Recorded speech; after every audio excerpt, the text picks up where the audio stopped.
Hi guys, today I have some books to show you guys. I first have my book of the month, which I'll open in a moment, and then a bunch of books that I've purchased and received over the past month or so since my last haul video. It looks like I have 6, 9, 10, 11, 12, 13, 14, 15 books to show you about, and so we'll get right into that. First we'll open up my book of the month, which I know a lot of you probably have also gotten this book of the month book pick, and some of you have even gotten it late. Mine came a few days late, but I've heard that some people still haven't gotten theirs yet, and some people might be getting a credit for that based off I have a couple friends getting this box as well, and we all happen to pick the same book because it just sounds so good. It's the X Hex by Aaron Sterling. And I'm super excited to get into this. It's a perfect little fall romancy pick. And the bookmark that they gave us is what and then what happened. And it says book of the month on the back. So there's that one. I'm super excited for this. And then I'm gonna go in kind of order of how I received the books, but might be a little out of order. I purchased this one, which is the Dreamweavers. It's a kids middle grade book, but it still seems exciting. It if you just look at that cover, I mainly had to grab this because the cover was so pretty with the full moon and all of the like clouds, and they're like there's an oar in the clouds, and there's like swimming in there, and the little town. This one is about these two kids who have always been different from the other kids in their village, and they have not learned to talk about why. But now this year's Mid-Autumn Festival approaches. The 12-year-olds must find out they are exactly like everyone else, bursting with excitement. That's because their grandfather's incredible mooncakes have reached the Emperor of China himself, and on the festival night, the Emperor's son will arrive to sample the mooncakes and report back to His Majesty. And then there's a disaster that strikes on the big night, and the two kids are left to rescue their grandfather and their village from a terrible fate. And it also has some magic and curses in there. So this sounds like a really fun read, and I'm excited to get into this as well. Then I grabbed this one, which is a reprint. I don't think you can get the hardcover version anymore, and I'm not sure. This one came out some odd years ago, but this is like the new updated version of it. It says copyright 2016, but this came out in 2021. It came out September, I believe. It's Certain Dark Things. This is Mexico City with a sea of vampires. That's the first sentence on the back, and that's what really sold me. If you want to read that, you can pause the video and read that. But I'm super excited. I loved Mexican Gothic, so I'm hoping I'll like this just as much. And I'm excited to get into a American city, because that's usually what I end up reading, is like something British or something American, because that's usually how it ends up going. But excited to get into this. And then if you watched my last page 1 video, that's what this book is from. It's Battle Royale. I did talk about it in there, so I'm not going to repeat myself too much, but it's basically a TV show called Operation Cake, and like it's an enemies to lovers romance story with these two characters right here. So I am excited to get into that at some point. And then I picked up this, Once Upon a Broken Heart. This is the signed exclusive edition. So I think the original is black or like a gray color, but there's the signature. I was happy I was able to pick this one up. So I did. I think you can still order it online from Barnes & Noble, because I believe there's still a couple in stock at my Barnes & Noble, which means there's probably some stock in other places as well. So you might be able to pick this up online if you check out their website, but I wouldn't wait too long because they are selling out. I haven't read anything by her yet, but when I saw this one, I was just super excited to get into it. I'm not sure what they're doing out there. If you heard that, I'm sorry. I think they're doing some kind of lawn work out there, but it like scared the birds.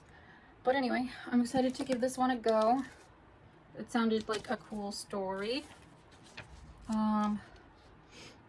Evelyn Fox has believed in true love and happy endings until she learns that the love of her life will marry another. Desperate to stop the wedding and heal her wounded heart, Evelyn strikes a deal with the charismatic but wicked Prince of Hearts. In exchange for his help, he asks for 3 kisses to be chosen at the time and place of his choosing. But after Evelyn's first promised kiss, she learns that bargaining with an immortal is a dangerous game, and the Prince of Hearts wants far more from her than she pledged. He has plans for Evangeline, plans that will either end in the greatest happy ever after or the most exquisite tragedy. So there's that. I'm excited to get into that.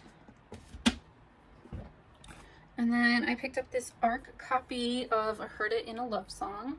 It says it comes out in November, early November, so you should be able to pick this one up soon. This is Leia is 35, recently divorced, struggling to break free from her past and her glory days as a lead singer in a band, and a 10-year marriage to a man who never put her first. Leia's newfound independence feels a lot like loneliness. Then there's Josh, a single dad whose daughter attends an elementary school where Leia teaches music. Recently separated, he's still processing the end of his 20-year marriage to his high school sweetheart. He chats with Leia every morning at school and finds he's thinking about her more and more. So it's just like a little love story. Will they get together or not? So I'm excited to get into that. The cover was pretty cute with the flowers. The characters are a little bit older than what I normally go to. She's 35, the main character. And I'm still in my 20s, but I think it is time for me to start moving on up, as they say. So I picked that out. I hope that I will be enjoying this as well. And then I think I still have the video coming out soon. I don't think I ever finished editing it, but I tried a Literary box, I believe it's called, and they send you 5 books and you decide if you want to keep them or not. I ended up purchasing this one from that, and it's I Killed Zoe Spanos, which is about this girl who arrives in a small Hamptons village for a summer nanny gig, but she apparently looks similar to this girl Zoe Spanos who disappeared, and the more that this girl digs into that past, the more she becomes increasingly convinced that she and Zoe are connected, and she knows what happens to her. And when she finds Zoe's body, she is charged with manslaughter. So this sounds like an exciting read. It looks like Zoe's body was found near a lake, and that's kind of what we're seeing here on the cover. So I'm excited to give this out a try, and I love that it has blue sprayed edges, which is really nice. And we'll see how that goes. And then they also had Dry in that box. I didn't buy it from the box, but I did purchase it afterwards. So this one is about a drought, and suddenly what happens when their streets sprawl into a war zone of desperation, and people and families are turning against each other on the hunt for water. So I'm excited to see how this goes. I kind of like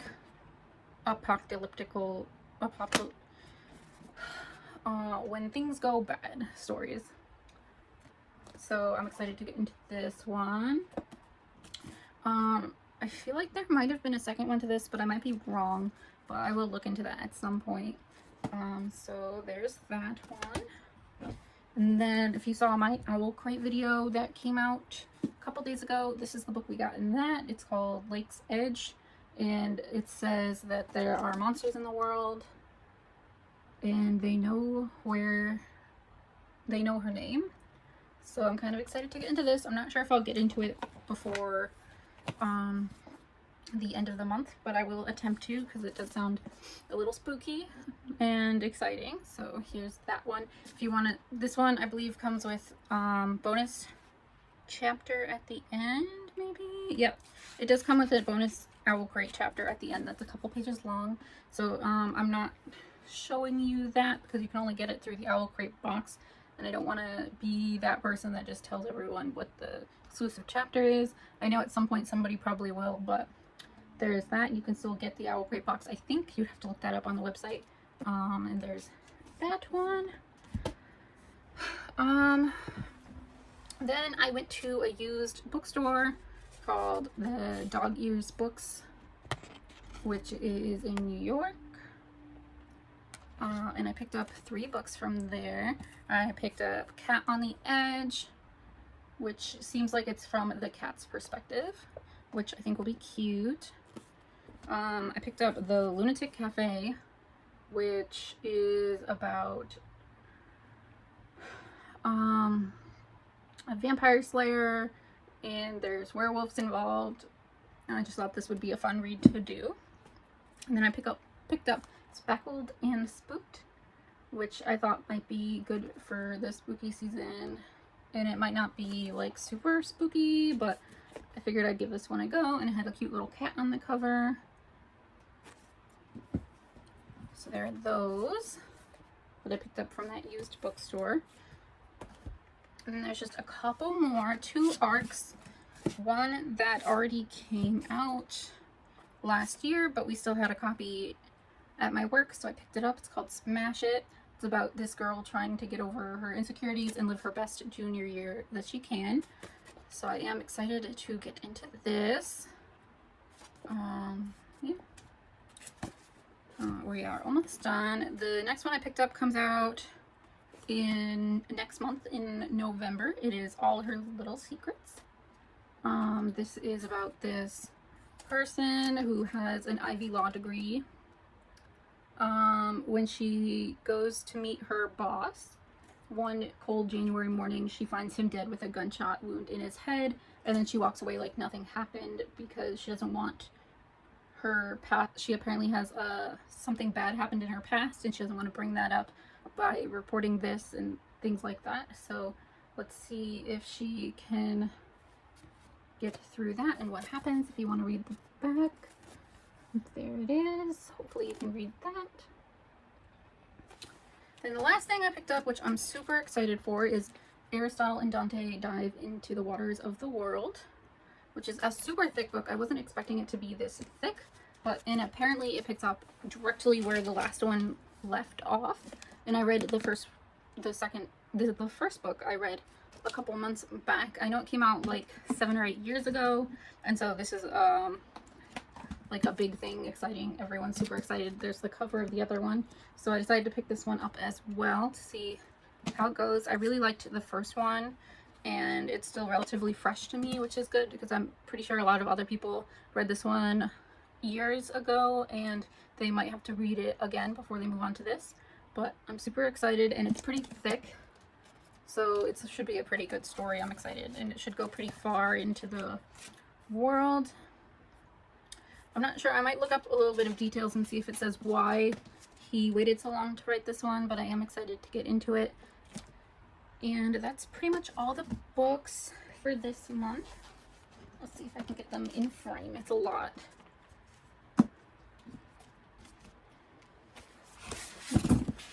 Nope, maybe not. We'll see.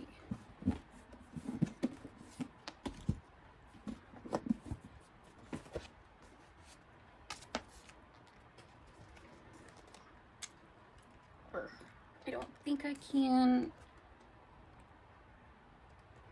Yeah, that just barely fits them all in frame. So I am excited. This is a pretty big amount of books and a lot of things that I'm excited to get into. I don't know when exactly I'll get into some of these, but I'm going to try to get into them as soon as I can. So there's that. I hope you enjoyed watching this. And if you want to see more from me, you can check out my Instagram, which will be linked below, and you can consider subscribing to this channel. I do other bookish content as well. You can check that out.